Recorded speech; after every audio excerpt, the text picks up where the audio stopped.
प्रिय मित्रों,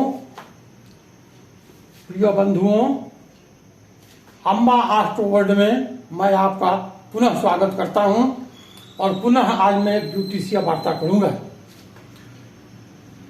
एक जन्मपत्री जो है एक बनी हुई है। अब इस जन्मपत्री से देखेंगे हम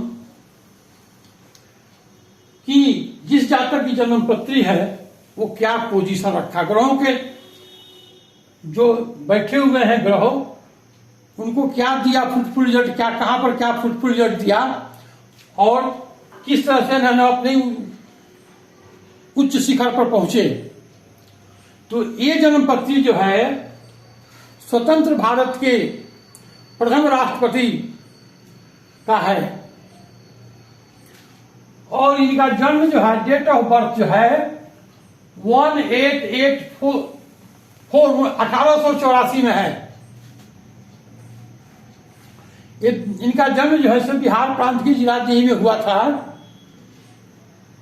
और कैसे उन्होंने अपनी जिंदगी का वकालत से शुरू किया। ये हाई कोर्ट में, पटना हाई कोर्ट में वकालत शुरू किया, कलकत्ता हाई कोर्ट में वकालत शुरू किया और कैसे उन्होंने संघर्ष करते करते प्रेसिडेंट ऑफ इंडिया के पोस्ट को संभाला। इनका नाम था डॉक्टर राजेंद्र प्रसाद। अब हम इनके देखते हैं कि क्या ग्रहों की पोजीशन है।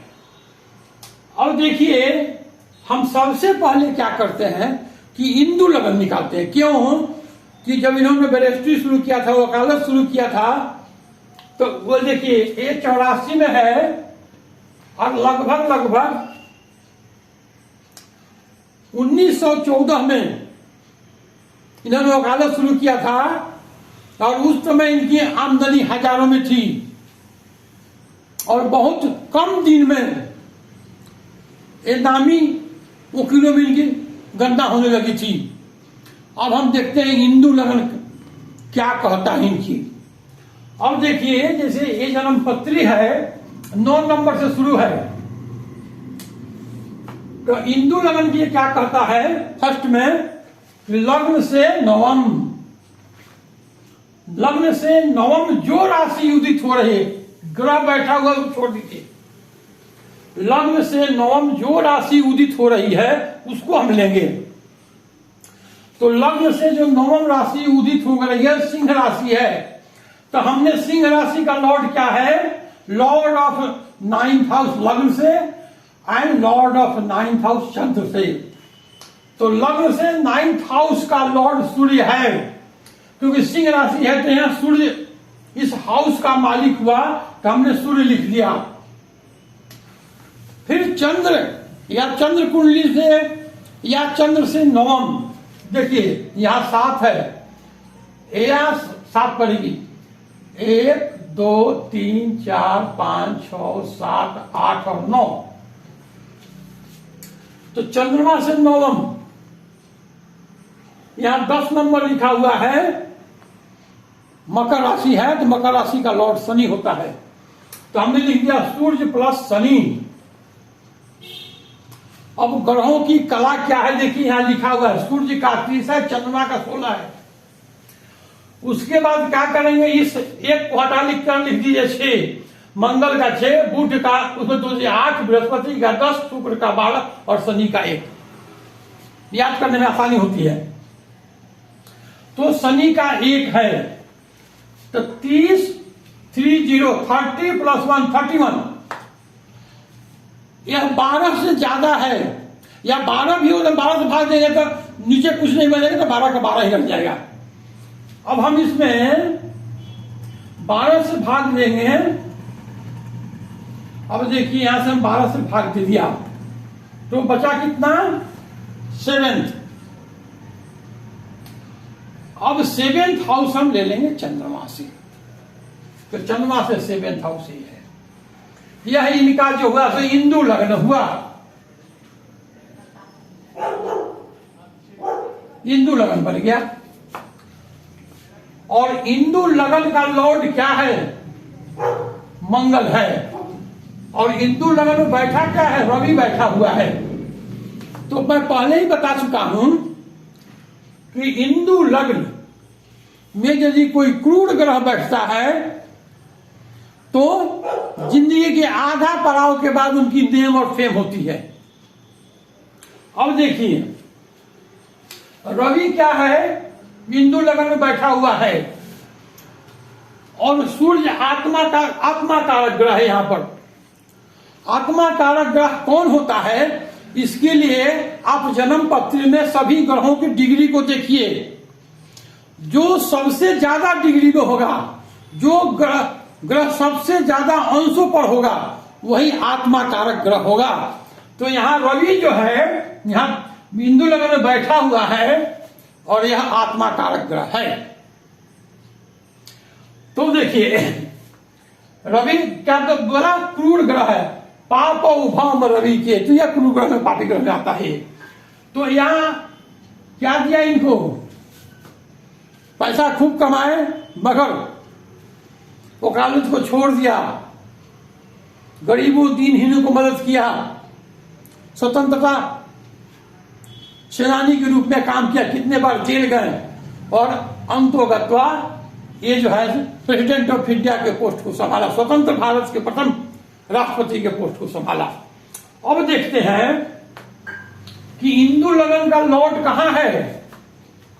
यहां 8 नंबर है, तो 1 नंबर और 8 नंबर का मालिक मंगल होता है। तो मंगल देखिए यहां पर बैठा हुआ है बृहस्पति के घर में।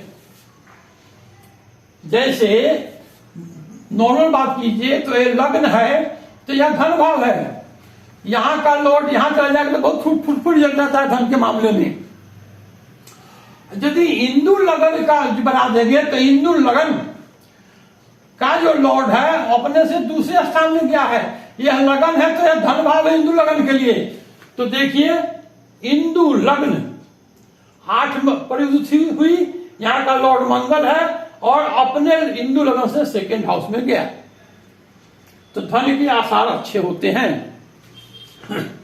तो बैरिस्ट्री जब करोगा, वो वकील थे तो इनकी इनकम उस समय मतलब कि 1914 में हजारों रुपए में थी। तो आप समझ सकते हैं उस समय का हजारों रुपए आज का कितना वैल्यू रखता है। तो ये तो देख लिया आपने ना, इंदु लग्न ने कैसे फुटफुट जन्म दिया और आधा उम्र बीतने के बाद प्रेसिडेंट ऑफ इंडिया का पोस्ट संभाला। अब देखिए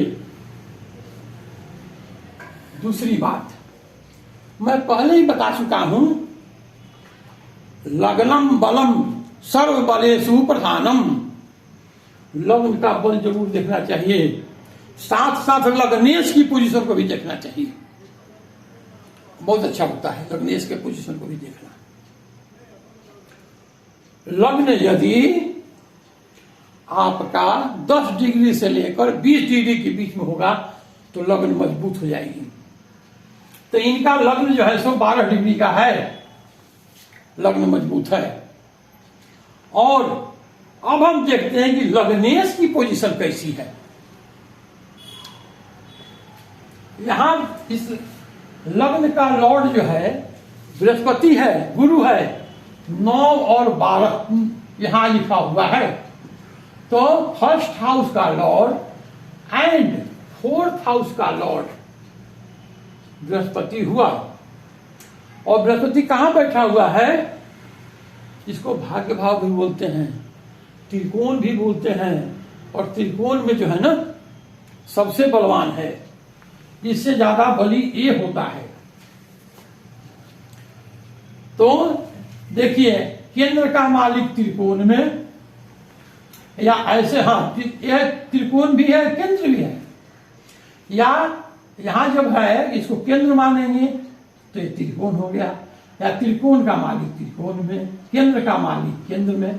तो देखिए यहां क्या है, लग्नाधिपति जो है बृहस्पति और 4th हाउस का मालिक बृहस्पति अपने मित्र की राशि में बैठा हुआ है, सूर्य की राशि में बैठा हुआ है।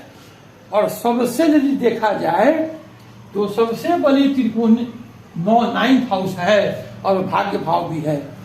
तो इनका लग्नेश कहां बैठा है, यहां पर बैठा 9th हाउस में, तो सबसे मजबूत पोजीशन में है ये, सबसे ज्यादा मजबूत पोजीशन में है। अब देखिए दूसरी बात एक और देख लीजिए, लग्नेश की दृष्टि लग्न पर है। पहले बात क्या हुआ कि लग्नेश का हम पोजीशन देख ली, कहां बैठा हुआ है, तो बहुत अति उत्तम जगह पर बैठा हुआ है। केंद्र और त्रिकोण का संबंध जब भी बनता है तो राजयोग का निर्माण करता है। अब देखिए बृहस्पति की 5वीं दृष्टि, 1 2 3 4 और 5 बुध पर भी है, मंगल पर भी है और इस हाउस पर भी है।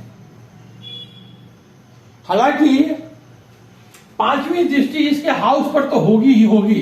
अब कैलकुलेट करना पड़ेगा कि बृहस्पति का दीप्तांश कितना है, बुध का कितना दीप्तांश है, तो पर भी नॉर्मली इस हाउस को तो देख ही रहा है। तो इस बृहस्पति जहां भी बैठेगा ये भी अपने घर को देख रहा है। बृहस्पति लॉर्ड का लगन होकर 9वें में बैठा हुआ है और बृहस्पति की दृष्टि अपने घर लगन पर है। ये बृहस्पति का अपना घर है, लगन है, ये अपना घर है, यहां का लॉर्ड यहां बैठ गया। फिर दूसरा क्या हो गया कि यहां से दृष्टि भी डाल दी, तो लग्नेश अपने घर से 9th, यहां से काउंट कीजिएगा तो 9th हो गया है। और यहां से फिर बृहस्पति 1 2 3 4 5 9 पंचम योग कर रहा है।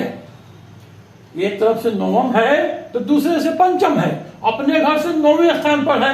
फिर घर पर पहुंचने में कितना घर पार करने में 5 घर, तो 9 पंचम योग का निर्माण करते हुए बृहस्पति जो है अपने घर पर देख रहा है, जिसके कारण देखिए यहां पर लग्न और लग्नेश दोनों की पोजीशन अच्छी हो गई। अब मैं बोला था सूर्य आत्मा कारक ग्रह है, क्योंकि डिग्री में जो सबसे ज्यादा होगा वो आत्मा कारक ग्रह होगा। तो यहां पर सूर्य जो है सो सबसे ज्यादा डिग्री पर है, आत्मा कारक ग्रह है। अब देखिए इसको हम मिटा देते हैं और देखिए आत्मा कारक ग्रह से कि कब आदमी जो है सो अच्छे पोस्ट होल्ड करता है, क्या बोलता है, राजनीति में। तो राजनीति में अच्छे पोस्ट होल्ड करते हैं, उसके लिए एक फॉर्मूला मैं बता देता हूं कि कैसे कब ये होल्ड करते हैं, अच्छे पोस्ट कब होल्ड करते हैं। आत्मा कारक ग्रह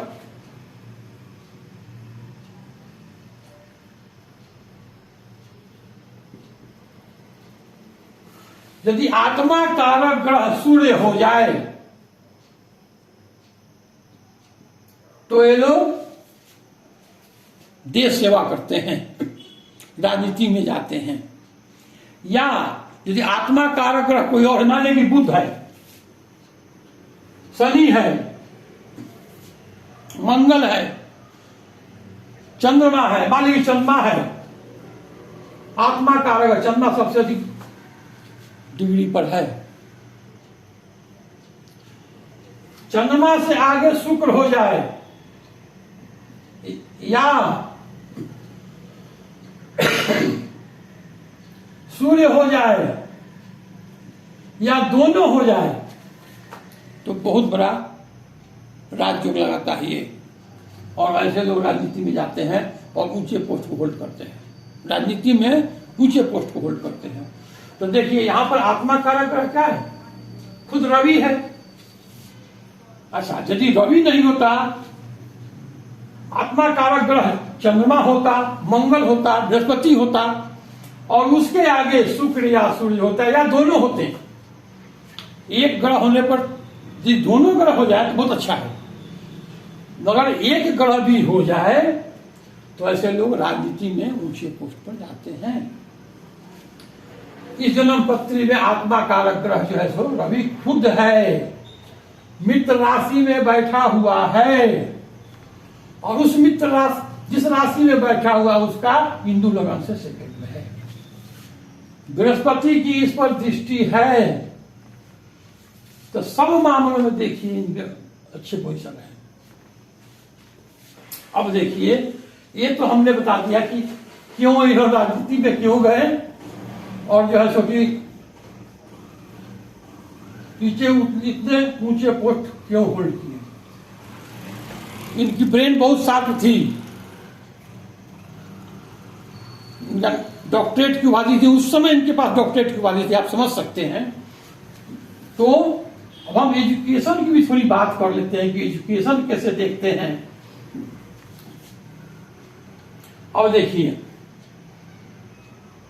एजुकेशन के लिए, हायर एजुकेशन के लिए हम 5th हाउस को देखेंगे,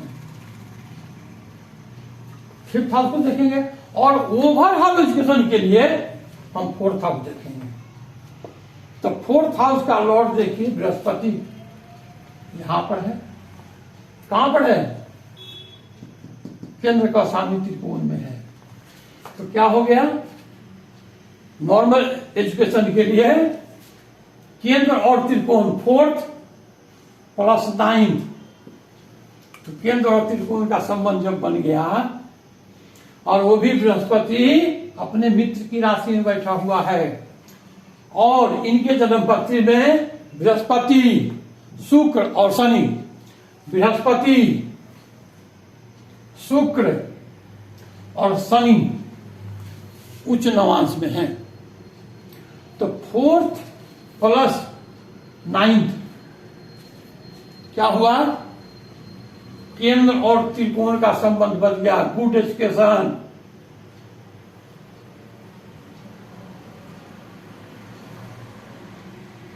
अब हम 5th हाउस को लेते हैं। 5th हाउस का लॉर्ड कौन है? मंगल है। तो 5th हाउस का लॉर्ड, 5th का लॉर्ड कहां गया? 1st में। तो जब एक केंद्र है तो एक त्रिकोण है तो केंद्र में हो जाएगा, इसको हम केंद्र मानेंगे। तो त्रिकोण का लॉर्ड केंद्र में है, तो जब भी केंद्र और त्रिकोण का संबंध बनाएगा तो अच्छा फुटफुट रिजल्ट देगा। तो गुड एजुकेशन,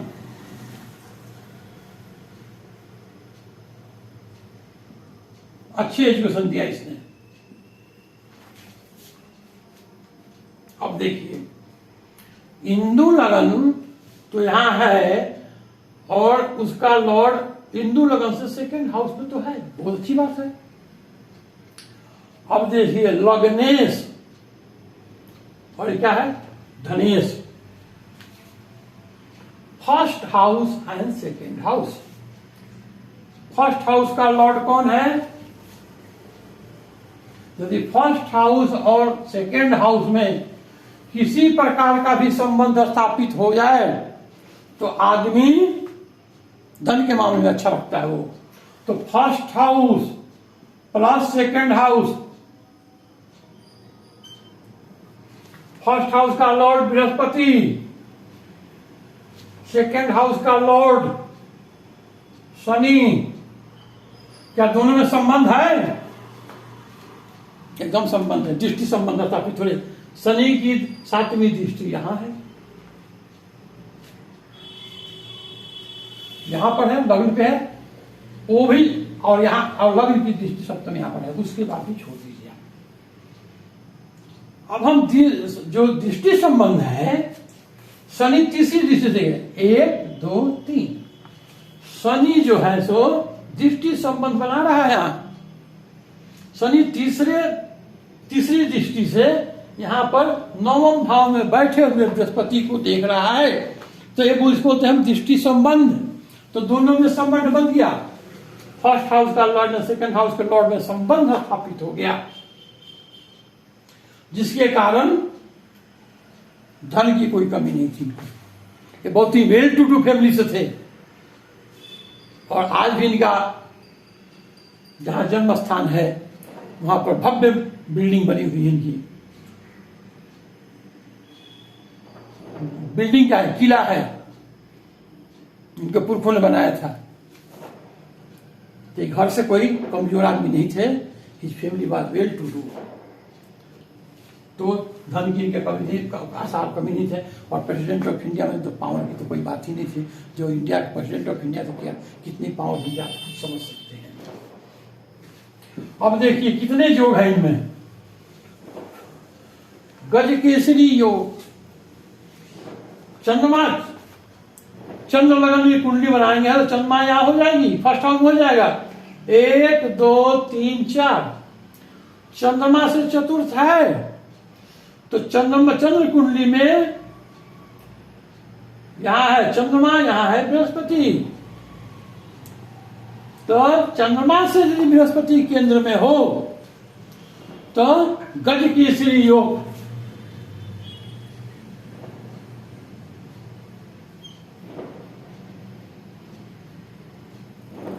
गज केसरी योग का निर्माण होता है।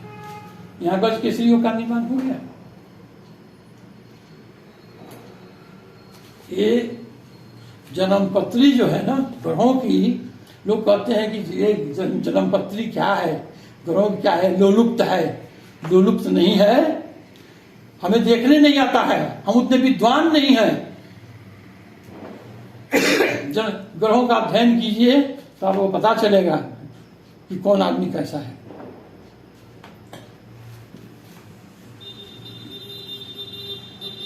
अब देखिए बृहस्पति की दृष्टि बुध पर है। बुध क्या है? वाणी का कारक ग्रह है, प्रेजेंस ऑफ माइंड का कारक ग्रह है। दिमाग में कितने रिमेम्बरिंग पावर है आपकी। तो बुध की दृष्टि, बृहस्पति की दृष्टि बुध पर पड़ी। और ऐसे भी बृहस्पति की दृष्टि यदि बुध पर पड़ती है तो ये क्या है? एक राजयोग होता है। बुध की दृष्टि बृहस्पति पर उसे नहीं, अब एक दूसरे समसप्त हो गए तो तब नहीं होगा। वो बुध देख रहा है बृहस्पति को, बृहस्पति देख रहा है बुध को, तो उसकी जो पावर जो होती है बहुत कम हो जाती है। बृहस्पति की दृष्टि बुध पर हो तब। तो यहाँ बृहस्पति की दृष्टि देख रहे हैं बुध पर है। बहुत शार्प ब्रेन के थे ये, बहुत तेज थे, इसलिए तो थोड़े ही दिनों में वकालत किया और नेम ऑफ फेम कमा गए वो। उसके बाद वो नेतागिरी किए, दीन दुखियों की सहायता किए और लास्ट में प्रेसिडेंट ऑफ इंडिया बने। और देखिए इनको जो थी सब अस्थमा की बीमारी थी। अब हम देखते हैं कि अस्थमा की बीमारी कैसे होती है। अस्थमा का बीमारी उसी आदमी को होता है जिसका चंद्रमा इल इफेक्टेड होता है। चंद्रमा की पोजीशन अच्छी नहीं होगी, इल इफेक्टेड होगी, उसी को बॉडी का क्या होता है, बीमारी होती है, अस्थमा की बीमारी होती है। देखिए चंद्रमा यदि 2 पाप ग्रहों के बीच में घिरा हुआ हो, चंद्रमा 2 पाप ग्रहों के बीच में घिरा हुआ हो और सप्तम में शनि हो तो दम्मा की रोग होती है, अस्थमा होता है। यहां पर कोई ग्रह नहीं है तो चंद्रमा के बल केतु है, इधर शनि है, तो चंद्रमा 2 पाप ग्रहों के बीच में घिरा हुआ है और सप्तम स्थान में शनि है, इसलिए इनको अस्थमा बीमारी। प्रिय मित्रों, प्रिय दर्शकों, मैं सभी को हाथ जोड़ कर राम राम करता हूं और अपनी वाणी का विराम करता हूं। पुनः आपके सामने उपस्थित हुआ हूं और एक आप लोगों से रिक्वेस्ट है, दर्शकों से, यदि मेरी वीडियो अच्छी लगी हो लाइक कीजिए, सब्सक्राइब कीजिए, कमेंट्स कीजिए, मैं उसका उत्तर दूंगा। बस मेरी मेहनत का यही फल है, लाइक एंड सब्सक्राइब। प्रिय मित्रों, नमस्कार करता हूं।